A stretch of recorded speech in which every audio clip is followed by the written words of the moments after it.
siéntate, porque el siguiente ponente, aquí a mi izquierda, y tocayo, es Ángel Soler Guillén, un profesor universitario de la Universidad de Valencia.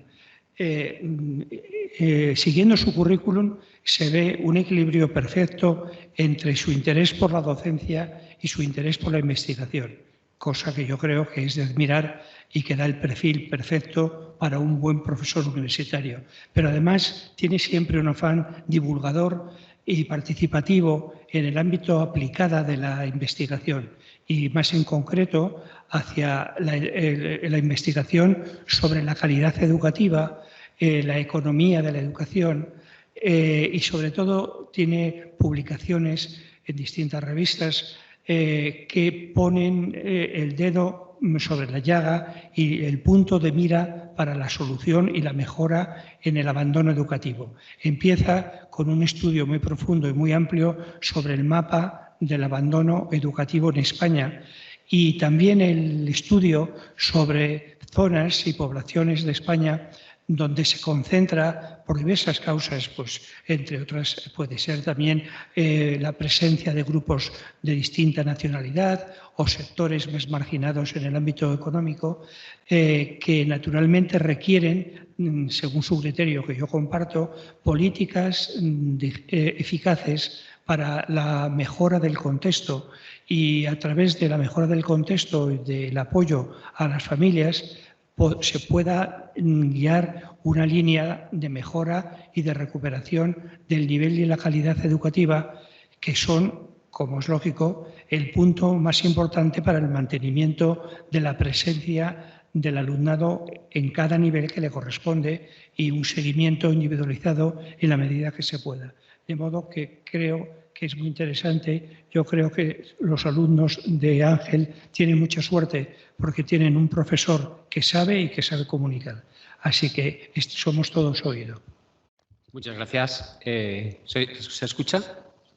Muchas gracias a todos y a todas las personas que habéis venido a agradecer, por supuesto, al Consejo Escolar de Castilla y León la oportunidad de contaros lo que sé. Yo no considero que sepa tanto, pero bueno, el conocimiento es tan inmenso que, aunque queramos abarcarlo, bueno, siempre nos quedamos un poco insatisfechos. Pues, y me reitero mi agradecimiento. Bueno, después de escuchar a Paulino, después de escuchar a Jorge y también a la compañera Luisa, creo que debo de alguna forma reestructurar lo que quería contar, porque tampoco quiero aburrir o contaros cosas que ya se han contado, ¿vale? Llevaba un relato estructurado en tres partes. Una parte es más descriptiva, una parte de las políticas que se han implementado y qué posibles propuestas podríamos pensar, ¿no?, para tratar de solucionar un problema que realmente se encuentra bastante enraizado, ¿no? Y está enraizado en la sociedad española, en unas regiones más que en otras, podremos ver por qué. Pero bueno, voy a tratar de contaros algo así. En cuanto a la evolución que ha experimentado el abandono educativo temprano, ¿podemos decir que es positivo? Sí, pero es absolutamente insuficiente. Un país como España, un país con nuestra estructura productiva, un país con nuestro nivel de desarrollo, no le corresponde tener una tasa de abandono educativo temprano que se encuentre en las más altas de la Unión Europea, solo por delante de Rumanía en el caso total, porque si nos centramos en el caso de los hombres, somos el país que tiene una mayor tasa de abandono educativo temprano. Si nos vamos a las mujeres, estamos en la cuarta posición por la cola, es decir, estamos mejor. Ahí siempre vamos a encontrar una brecha de género masculina, es decir, quien se encuentra mejor situada es la mujer, no es el hombre, y por ello veremos a ver qué tipo de políticas son las que deberíamos implementar. Pero es evidente que no nos corresponde como país, con nuestro nivel de desarrollo, tener esta tasa de abandono educativo temprano, como tampoco probablemente nos corresponde tener la tasa de paro que tenemos con nuestro nivel de desarrollo y nuestra renta per cápita, aludiendo a nuestros niveles de bienestar. Hemos visto que se han producido enormes reducciones, si ciframos desde el 92, desde el año 1992, que sería de los primeros años que ofrece Eurostat, pues estaríamos en una reducción del 65%. Si hablamos en el caso de los hombres, estaríamos en un 63% y si hablamos de las mujeres en un 69%. Es decir, unas tasas de reducción importantísimas. Y vamos a ver siempre, el factor diferencial de la mujer. La mujer va a presentar siempre mejores valores. ¿Qué ha ocurrido? Algún año ha habido algún pico de repunte, ¿no? Una de las mayores reducciones se ha producido durante la pandemia. ¿Me atrevería a decir algo respecto de la pandemia? No puedo ser tan osado. La situación ha sido tan atípica. Hemos estado en un shock, inmersos, de una forma tan virulento, ¿no? Es decir, ¿cuántos meses hemos estado encerrados en casa, sin comunicarnos, sin relacionarnos, sin poder trabajar, sin poder comprar, con miedo? Es una situación que difícilmente podemos sacar una conclusión respecto de ello. Seguro que habrá gente que lo podrá hacer, ¿no? Pero yo, desde luego, no puedo pronunciarme por qué se ha reducido tanto. Evidentemente, las restricciones a tantas y tantas cosas que hemos tenido igual han llevado a que, ¿cuál era la opción que tenías? Pues ponerte a estudiar, o por lo menos intentarlo. Nadie dice que se haya conseguido, que los resultados hayan tenido que ser muy buenos, pero sí que es cierto que el camino que quedaba era ese, ¿no? ¿Qué ha pasado entre 2021 y 2022? Ha repuntado, pero ha repuntado en el caso de las mujeres. ¿Es esto una tendencia o es algo puntual? Veremos a ver qué es lo que ocurre en los siguientes años. Lo que sí que podemos ver es que las mujeres ocupadas que han abandonado sus estudios, el mercado de trabajo se las ha llevado en un 30%. Es decir, el incremento de personas ocupadas de sexo femenino son un 30%, mientras que los hombres es de un 5,3%. Es decir, el mercado ha atraído de una forma mucho más importante a las mujeres que a los hombres. ¿Y qué sector es el que se ha llevado a las mujeres que no tenían una capacitación, un nivel de cualificación alto? Ha sido el sector de la hostelería. El sector de la hostelería ha concentrado el 67% de los nuevos ocupados que han abandonado los estudios. ¿Y en qué regiones? Pues, lógicamente, lo tenemos muy claro. Las regiones del arco mediterráneo y las regiones donde el turismo tiene un fuerte peso. Porque el turismo está detrayendo de una forma importante lo que antes, durante el boom inmobiliario, pasó con los hombres en el sector de la construcción. En estos momentos, tanto el comercio como la hostelería son los sectores que están tirando. También, por el lado de los hombres, por los efectos de arrastre que posee el sector de la hostelería sobre la construcción. Evidentemente, un sector turístico muy potente, al final lo que está haciendo es, con sus efectos de arrastre, pues favorecer la construcción y otras industrias pues que dependen de eso. ¿Qué medidas podríamos decir que se han llevado? Esto simplificando mucho el diagnóstico, porque ya digo que no quiero colisionar o ya repetir cosas que están muy bien explicadas, ¿vale? Bueno, pues hemos visto en el mapa del abandono educativo, en el mapa que hemos presentado desde la Fundación Sociedad y Educación, que lo tienen ustedes publicado en la página web, esto es un resumen, ahí están detalladas absolutamente todas las políticas. Lo que vemos es que hay una batería enorme de políticas llevadas a cabo por las comunidades autónomas y también algunas, concretamente 3, llevadas a cabo por el Estado. La mayoría de ellas de tipo generalista y no específicas. Son políticas muy desde el ámbito generalista.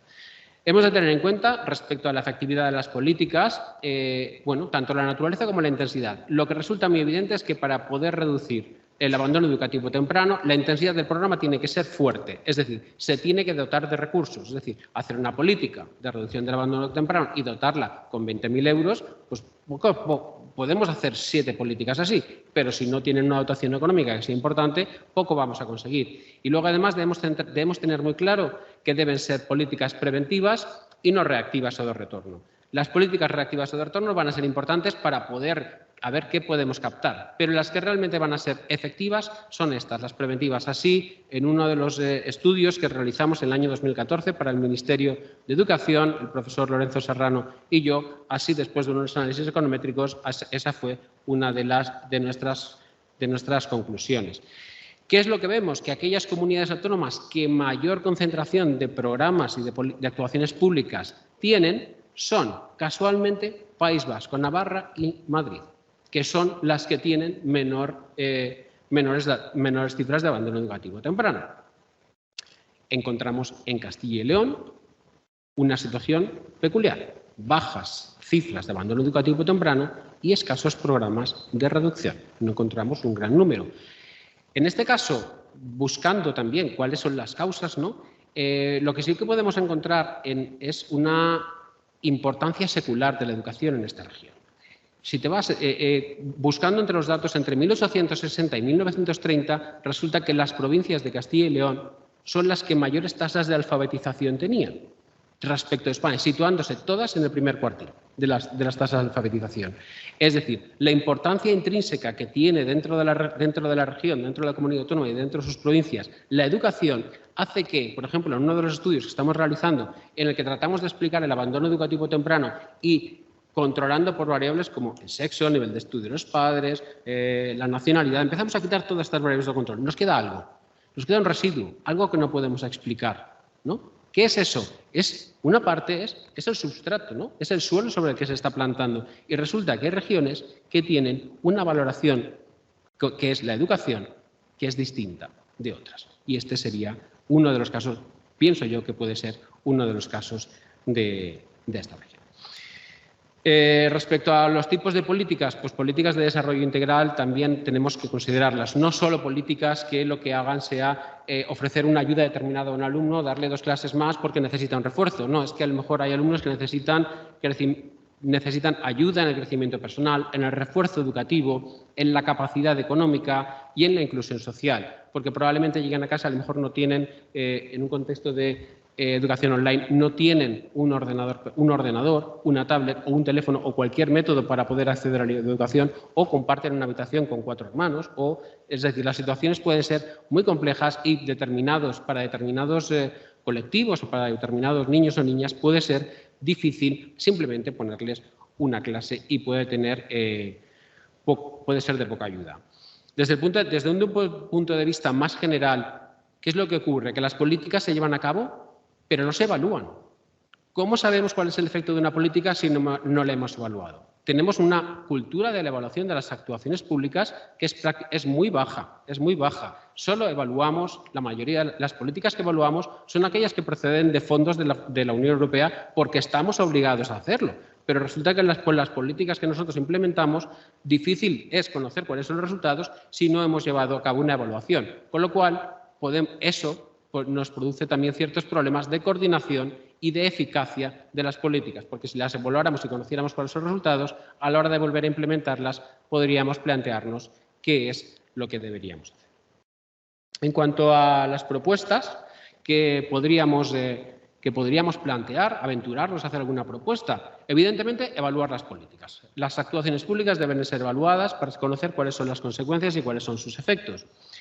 ¿Centrarnos en qué? En los factores de empuje más que en los factores de atracción, es decir, aquellos factores que empujan al alumno a salir fuera del sistema educativo, como es el desapego que pueda sentir con la escuela, el bajo rendimiento, la baja motivación. Estos factores son sobre los que podemos actuar, porque los factores de atracción del mercado de trabajo no podemos actuar, no tenemos una capacidad de actuar, no podemos limitar la libertad del empresario para contratar un determinado número de personas, ¿no? También sería otro debate, ¿no?, que podríamos abrir, como el incremento del salario mínimo interprofesional, cómo de alguna forma también consigue ser más atractivo, ¿no? Es más atractivo para gente muy joven. Esta diferencia sí que es cierto que contribuye a que los salarios sean más dignos, pero una parte que podríamos ver, no negativa, pero un efecto colateral sí que sería que pues va a ser más atractivo volver a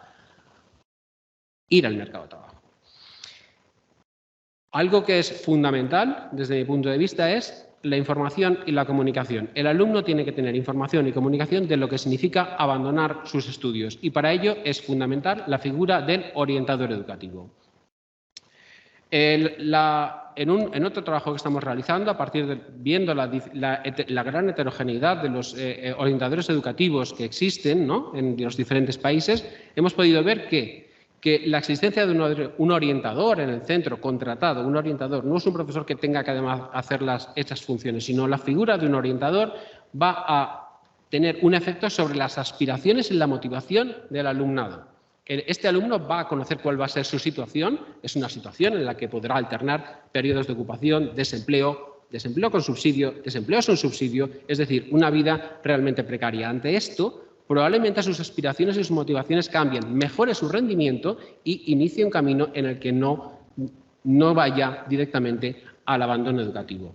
Según la UNESCO sí que recomienda que un orientador tenga más o menos unos 250 alumnos. En España, en estos momentos, la situación sería de 1 por cada 800, ¿no? Tenemos una situación en la que realmente, bueno, parece ser que sí que se tiene conciencia y que se va hacia situaciones, por ejemplo, en la Comunidad Valenciana se ha aprobado una ley por la cual se reduzca a 400, aunque la medida no es por alumnos, sino que lo están haciendo por aulas y eso también dependería de la ratio alumno-profesor.